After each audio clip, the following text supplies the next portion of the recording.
여기 하나님께서 우리에게 주시는 하나님 말씀은 사사기 12장 1절에서 7절까지 말씀입니다. 저와 여러분이 한 절씩 교독합니다. 에브라임 사람들이 모여 북쪽으로 가서 입다에게 이르되 내가 암몬 자손과 싸우러 건너갈 때 어찌하여 우리를 불러 너와 함께 가게 하지 아니하였느냐? 우리가 반드시 너와 내 집을 불사르리라 하니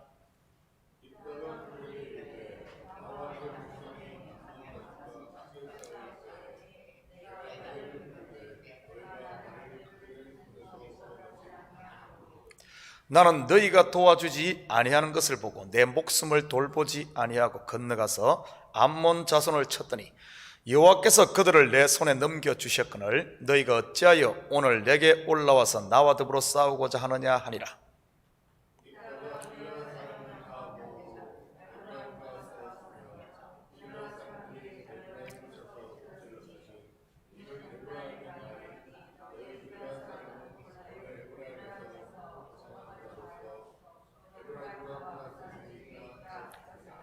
길르앗 사람이 에브라임 사람보다 앞서 요단강 나루턱을 장악하고 에브라임 사람의 도망하는 자가 말하기를 청하건대 나를 건너가게 하라 하면 길르앗 사람이 그에게 묻기를 내가 에브라임 사람이냐 하여 그가 만일 아니라 하면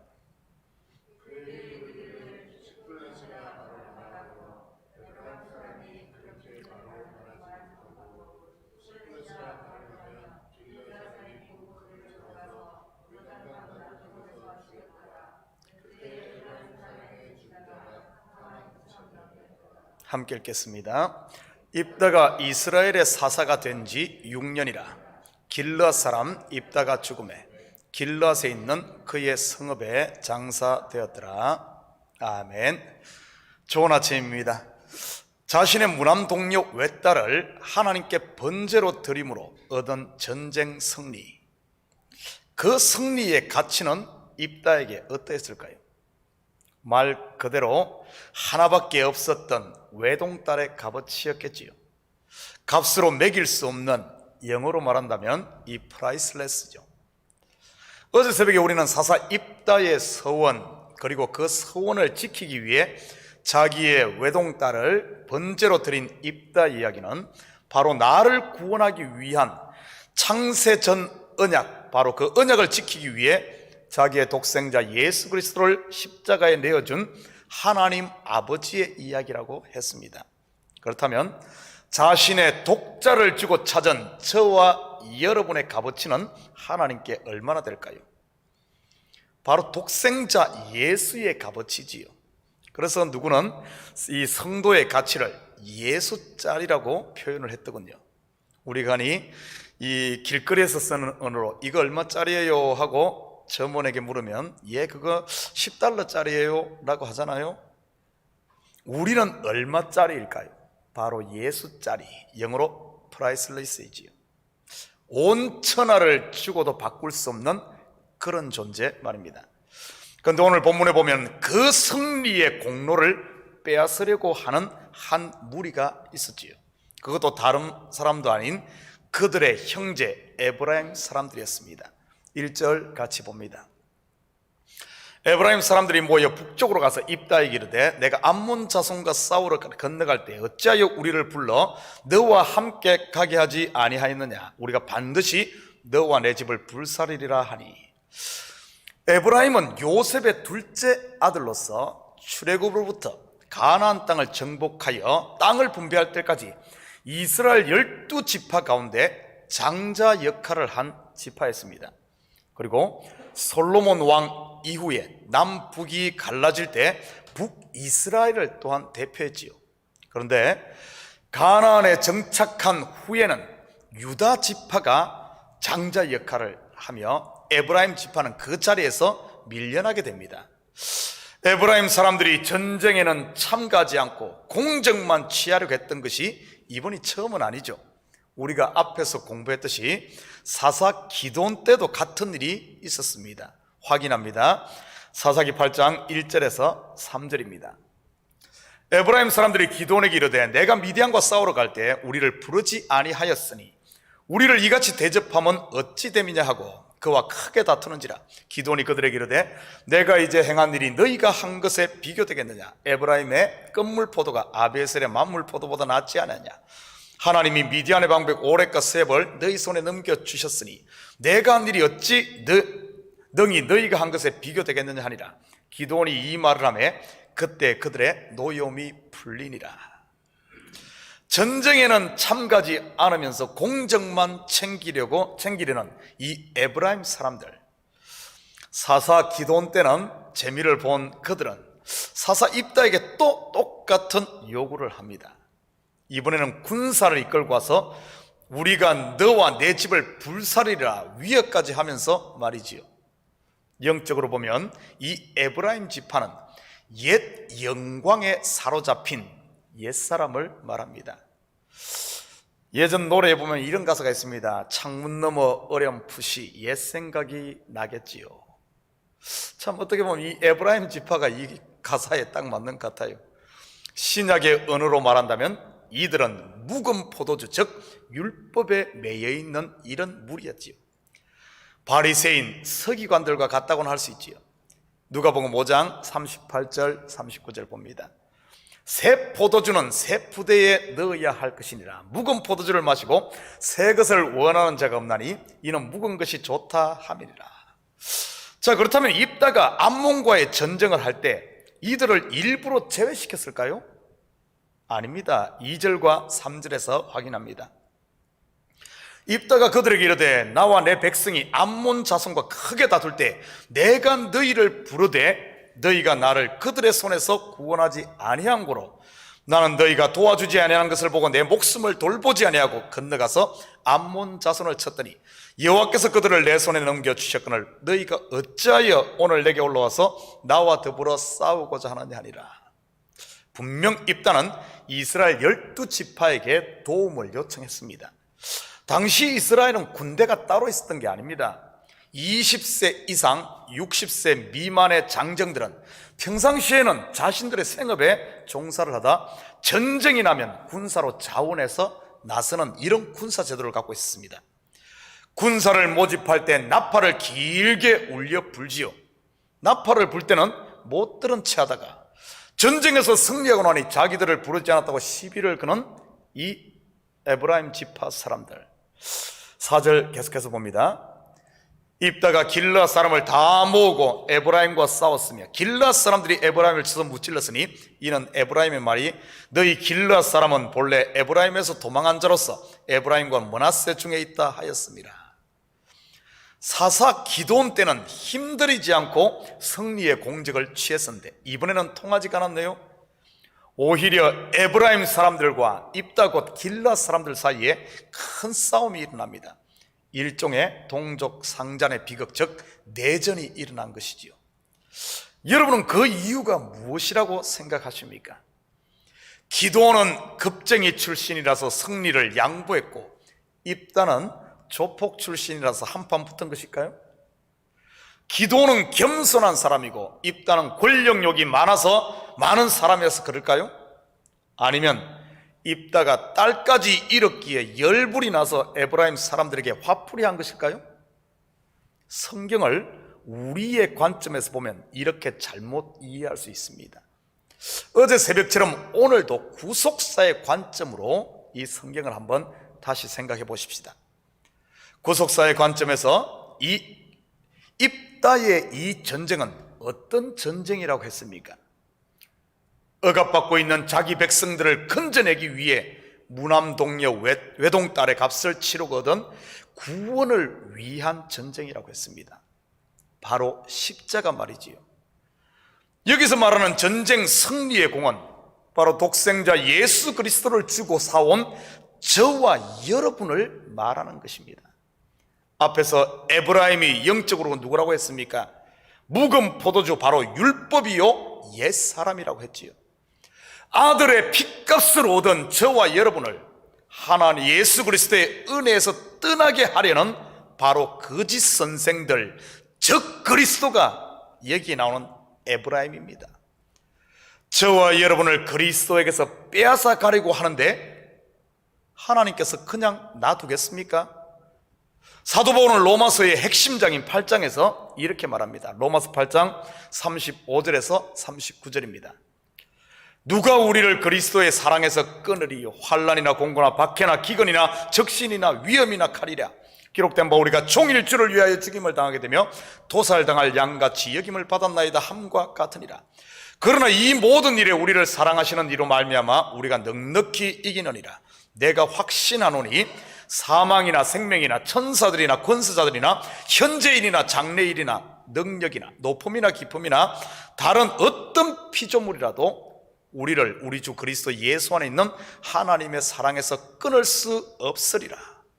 한 군데 더 봅니다. 갈라디아서 1장 8절 9절입니다. 그러나 우리나 혹은 하늘로부터 온 천사라도 우리가 너희에게 전한 복음 외에 다른 복음을 전하면 저주를 받을지어다. 우리가 전에 말하였거니와 내가 지금 다시 말하노니 만일 누구든지 너희가 받은 것 외에 다른 복음을 전하면 저주를 받을지어다. 성경에서 이보다 더 단호하고 강하게 표현한 곳이 또 어디 있겠습니까? 아들의 값을 주고 산 저와 여러분을 은혜의 자리에서 떠나게 하려는 악한 세력들에 대해 사도 바울은 저주를 받을지어다라고 단호하게 말합니다. 그리고 상천하지에 그 어떤 권세나 세력들이라 할지라도 그리스도께서 이루신 승리의 산물인 저와 여러분을 빼앗아 갈 수 없다고 하지요. 이 시대를 사는 한 목회자로서 가장 안타까운 사실은 너무나 많은 교회 강단에서 이 목사들이 복음을 전하는 게 아니라 복음의 이름을 빙자한 율법을 가르치고 있다는 사실입니다. 마태복음 25장 15절입니다. 화 있을 진저 외식하는 서기관들과 바리새인들이 너희는 교인 한 사람을 얻기 위하여 바다와 육지를 두루 다니다가 생기면 너희보다 배나 더 지옥 자식이 되게 하는도다. 지금 이 율법주의로 가리키는 바리새인들과 서기관, 그들만 이야기하는 것이 아니라 앞으로 이런 신바리새인 서기관들이 수없이 나올 것에 대한 그것을 이야기하는 것이죠. 여러분, 복음이 무엇입니까? 복음은 매인 자를 풀어주는 것이요 눌린 자의 짐을 벗겨주는 것입니다. 예수님께서 부활하신 후 제자들에게 찾아오셔서 하신 말씀이 무엇입니까? 평강이 있을지어다 아닙니까? 전쟁은 끝났으니 이제 문 열고 나와서 외쳐라. 전쟁이 끝났다고 나팔을 불어 아닙니까? 우리 주님께서 승리하셨다고, 우리 주께서 이루셨다고, 그리고 다 와서 함께 이제는 하나님 앞에서 탈취물을 나누자 하는 게 복음 아닙니까? 그런데 안타깝게도 수많은 성도들이 복음을 듣는 게 아니라 여전히 율법의 종로로 타고 있지요. 천국 갈지 못 갈지 죽어봐야 알지. 지금은 구원받았지만 앞으로 이것저것 안 하면 천국 문 앞에서 쫓겨날지 몰라. 교회 옮기면 지옥 갈지 몰라. 11조 떼먹으면 지옥 갈지 몰라. 목사님 말 안 들으면 지옥 갈 수도 있어. 주일에 일하면 지옥 갈지도 몰라. 살찐 송아지와 최상품 포도주로 한 상 가득 혼인잔치를 벌려놓고 함께 먹자고 하는데 저 한쪽 구석에서 곰팡이 핀 딱딱한 빵 조각 뜯고 있는 사람들 말이지요. 예수를 믿으면서도 여전히 두려움과 뭐 해야 된다는 것에 매여서 항상 쫓기고 사는, 그리고 뭔가를 좀 하고 나면은 기고만장해버리는 이 율법의 매인자들 말이지. 실질적으로 우리 자신을 돌아봐야 됩니다. 우리 마음에 참된 자유함이 있는지 아니면은 매여 사는지. 독생자의 아들값을 주고 산 저와 여러분을 하나님이 포기하겠습니까? 이것이 바로 입다가 에브라임과 싸운 이유지요. 절대 포기하지 않는다는 겁니다. 이 승리의 공적을 놓치지 않는다는 것이지요. 왜? 자기 외동딸을 주고 산 승리, 그걸 놓치겠습니까? 6절 같이 봅니다. 그에게 이르기를 십볼렛이라 발음하라 하여 에브라임 사람이 그렇게 바로 말하지 못하고 십볼렛이라 발음하면 길르앗 사람이 곧 그를 잡아서 요단강 나루턱에서 죽였더라. 그때 에브라임 사람은 죽은 자가 42,000명이었더라. 이 싸움에서 사사 입다가 이끄는 길르앗 사람이 에브라임 사람들을 대파합니다. 이는 곧 은혜가 율법을 이긴다는 뜻이요, 용서와 사랑이 저주와 심판을 이긴다는 뜻이며 생명이 사망을 이긴다는 뜻이지요. 입다에게 승리의 공을 빼앗으러 군대를 이끌고 요단 길르앗 땅으로 왔던 에브라임 사람들은 전쟁에 패하자 에브라임 땅으로 도망갑니다. 바로 요단 서편에 있는 자기 기업이죠. 그때 입다는 요단강 나루턱을 먼저 점령합니다. 그리고는 돌아가는 패잔병들을 진멸하는데, 이 돌아가는 패잔병은 뭔가 하면은, 이걸 출애굽기로 말하면은 애굽에서 나왔는데 다시 애굽으로 돌아간다는 이런 뜻입니다. 은혜에서 다시 율법으로 돌아가는 이걸 말하고 있어요. 지금 패잔 진멸하는데 같은 민족이기에 누가 에브라임 사람인지 누가 길르앗 사람인지 분별이 안 됩니다. 오늘 본문에 무엇으로 분별했습니까? 바로 발음입니다. 에브라임 사람들은 십볼렛을 십볼렛이라 발음을 했지요. 우리 한국도 그렇잖아요. 경상도 사람들이 이 쌀을 발음할 때 이 쌀이라고 표현하지 못하고 살 이러잖아요. 저는 경상도 사람이지만은 전라도에서 오래 살아서 쌀 아주 제대로 발음을 합니다. 그래서 죽을 일은 없어요. 영적으로 무슨 의미일까요? 요한복음 12장 48절입니다. 나를 저버리고 내 말을 받지 않는 자를 심판할 리가 있으니 곧 내가 한 그 말이 마지막 날에 그를 심판하리라. 심판받을 에브라임 사람과 구원 얻은 길르앗 사람의 차이가 바로 이 말에 있다는 뜻이지요. 하나님의 말씀을 복음으로 받는 자는 살고 하나님의 말씀을 율법으로 들은 자는 결국 심판 아래 있다는 이런 뜻입니다. 구원 얻은 사람들은 십볼렛, 바로 그 입술에 예수를 주로 고백하지요. 그러나 여전히 저주 아래 있는 사람들은 십볼렛, 굉장히 비슷한 것 같은데 예수 이야기는 자기 입으로 무지하게 많이 하는데 결국 예수를 주로 고백하는 것이 아니라 내가 주인이라고 고백한다는 말입니다. 아무리 정교하고 그럴듯하게 만들어도 짝퉁은 짝퉁이라는 뜻입니다. 사랑하는 성도 여러분, 여러분은 은혜 아래 있습니까? 아니면 율법 아래 있습니까? 여러분은 평강 가운데 갑니까? 아니면 두려움 가운데 갑니까? 아직도 하나님의 말씀이 율법으로만 들리신다면 이 새벽 기도 가운데 우리 성령의 충만함을 받아서 우리 마음의 할례를 받고 귀가 뚫리고 손과 발을 묶고 있던 이 족쇄가 풀리며 우리의 입이 열려서 오늘 하루도 두려움 가운데 사는 것이 아니라 하나님께서 베풀어 주신 그 은혜 아래서 허리를 쫙 펴고, 이제 이번 주가 추수감사주로 오잖아요.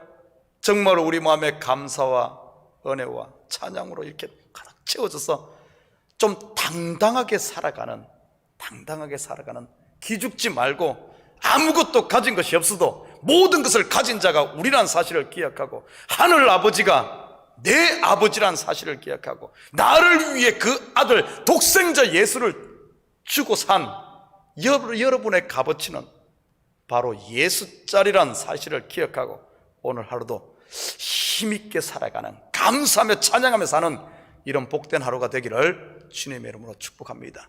기도하십시다. 사랑의 아버지 하나님, 참으로 감사드립니다. 이 새벽도 저희들 깨워주셔서 우리를 위해 행하신 주님의 놀라운 일, 이 복된 소식을 듣게 하시니 감사합니다. 세상은 어떻게든 우리를 얽어매려고 하고 자꾸 옛날로 끌고 가려고 하지만 아버지 하나님, 우리가 어찌 그 옛날로 돌아갈 수 있겠습니까? 하나님의 능력의 손이 우리를 붙잡고 있고 입다의 손이 우리와 함께하는 줄 믿사오니 하나님, 두려워하지 말게 하시고 놀라지 말게 하시고 오늘 하루도 이 구원의 은혜 가운데 십자가 아래 당당히 살아가는 저희들 될 수 있도록 우리 주님 축복하여 주시옵소서. 설령 우리가 아버지 하나님 매인 것이 있다면 이 새벽 다시 한 번 더 성령의 능력의 손으로 말미암아 우리의 매임이 풀려지는, 그래야 외양간에서 나온 송아지처럼 즐거워하며 기뻐 뛰며 다시 한 번 더 구원의 감격에 아버지 함 쳐져 사는 저희들 되게 하시고, 우리의 이런 모습을 보고 악한 것들은 한 길로 왔다가도 7길로 도망가는 아버지 하나님 이 시대 그리스도의 증인으로 당당히 살아가는 저희들 되게 도와주시옵소서. 감사드리며 예수님의 이름으로 기도드립니다. 아멘.